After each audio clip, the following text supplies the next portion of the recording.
মাগরিবের নামাজের আগে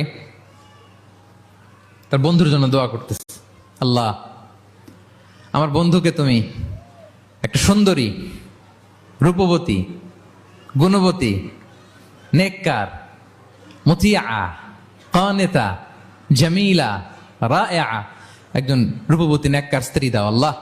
কতদিন ধরে তার বিয়েটা ঝুলে আছে, আল্লাহ তুমি ব্যবস্থা করে দাও, সুন্দরী, নেককার, আল্লাহ আল্লাহ।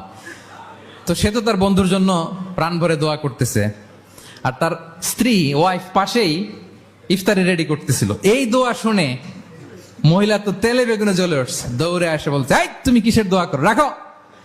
সে বেচারা মোনাজাতের মধ্যে তো ভরকে গেছে, ভয় বলে কি হইলো, আমি তো দোয়া করতেছি আমার বন্ধুর জন্য। তো মহিলা বলে, তুমি কি মনে করছো আমি হাদিসটা জানি না?